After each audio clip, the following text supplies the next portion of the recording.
안녕하세요. 리버러스 교육방송 LBS입니다. 그동안 너무 자유, 집, 부동산 이런 얘기만 해가지고 오늘은 주제를 살짝 바꿔보려고 합니다. 뭐냐면 언더도그마 이 얘기 들어보셨나요? 아무튼 오늘은 이 언더도그마를 얘기할 건데요. 이 주제 역시 사실 왼쪽 해롭당과 오른쪽 리버럴스의 차이점을 느껴보는데 중요한 포인트 중에 하나입니다. 우선 핵심 중에 하나, 지난 민주당 정권 5년 동안 이 언더도그마는 저들의 권력 에너지의 기반이었고, 사실 정말 많은 국민들이 이 언더도그마에 아직도 빠져 있습니다. 여기서 더 충격적인 거는 왼쪽만 그런 게 아니라 왼쪽 오른쪽 할 거 없이 양쪽 정치인, 양쪽 국민 전부 이 언더도그마에 빠져 있지요. 극히 일부를 제외하고는. 자, 그러면 우선 이 언더도그마가 뭔지 알아보겠습니다. 약자를 뜻하는 언더독, 그리고 독단을 뜻하는 도그마의 합성어인데요. 그냥 쉽게 말하면 언더도그마란 약자는 착하고 강자는 나쁘다, 이렇게 감정적으로 선악을 딱 구분하는 겁니다. 여러분들 뭐 그런 거 있잖아요. 그 TV에서 뭐 특별히 응원하는 팀이나 뭐 응원하는 선수는 없는데 그런 경기를 계속 보다 보면은 왠지 약한 쪽이 이기면 더 짜릿하고 막 정의가 구현된 느낌, 그런 거 뭔지 아시죠? 근데 그런 게 이게 사회 전반적인 분위기가 이 언더도그마에 빠져버리면 문제가 사실 심각해집니다.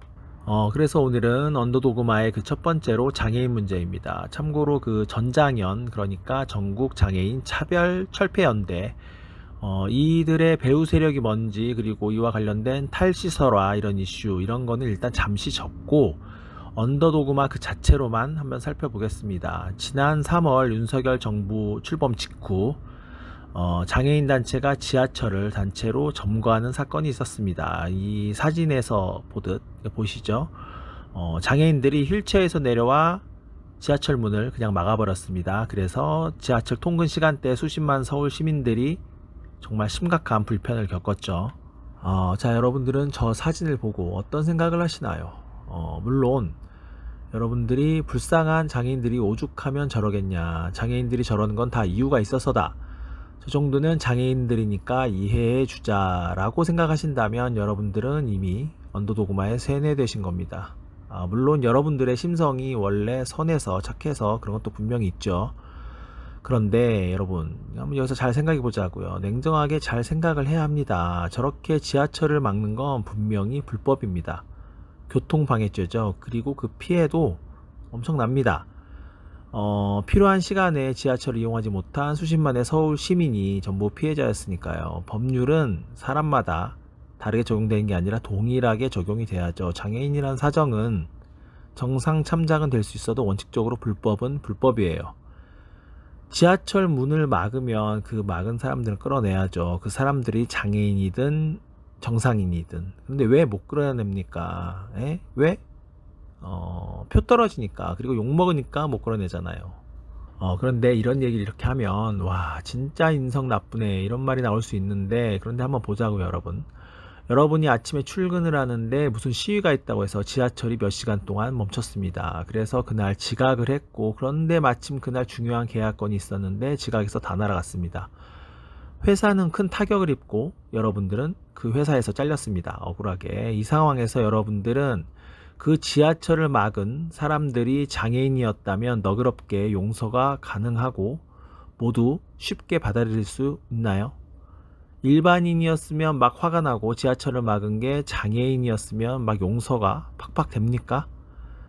내가 아니라고 해서 괜찮은 건 아니잖아요. 그죠? 그날 실제로 수십만의 서울 시민 중에서 어떤 사람은 정말 회사에서 잘리고, 어떤 사람은 시험을 놓치고, 어떤 사람은 면접을 날렸을 수도 있으니까. 이런 언더도그마가 무슨 문제가 있냐면, 약자는 선하다라는 오류를 감정을 가진 인간이기에 자연스럽게 받아들이기가 쉽다는 점입니다. 장애인이 착한 게 아닙니다. 타인에게, 아니지, 나에게, 나의 가족에게 피해를 끼치는 게 장애인이라고 해서 용서가 되고 막 괜찮은 게 아닙니다. 장애인을 돕는 게 착한 거죠. 장애인을 배려하고 장애인에게 양보하는 게 선한 일입니다. 요약하자면은 약자 자체가 선한 게 아니라 약자를 돕는 게 선한 겁니다. 장애인이 착한 게 아니라 장애인을 돕는 게 착한 일이죠. 이게 바로 언더도그마의 위험성입니다. 그런데 이 왼쪽 해롭당이 특히 이 언더도그마를 활용해서 자신들의 표를 늘립니다. 편가르기를 하죠. 편가르기. 약한 쪽, 강한 쪽, 그 다음에 소수인 쪽, 다수인 쪽. 그러니까 왼쪽에서는 야, 우리는 약자의 편이야. 약자가 강자를 약탈해도 그건 정의로운 일이야. 착한 일이야. 그러니까 약자들아, 우리가 도와줄게. 우리가 그 강자들을 때려잡아서 너희들에게 나눠줄게. 뭘로? 세금으로. 자, 그리고 그럼 과연 이 언더도그마에 대해서 우리나라의 그 자칭 오른쪽 정당은 어떤 태도를 취할까? 국민의힘 김혜지 의원이 28일 장애인단체 시위 현장을 찾아 책임을 통감한다며 무릎을 꿇었다. 무릎을 꿇었다고 하네요. 그리고 무릎을 꿇은 사람 또 있죠. 안철수 위원장을 위로하는 박경석 전장현 대표. 전장현이 어떤 세력인지 알고 저러시는지 정말 궁금합니다. 아무튼 리버럴스는 장애인을 돕고 배려하고 양보하는 마음을, 그 착한 마음을 존중합니다. 단지 불법으로 지하철을 운행을 막아서 서울 시민에게 막대한 피해를 입힌 장애인 단체에는 절대 무릎을 꿇지 않습니다. 자, 오늘은 여기까지. 그럼 다음에 봐요.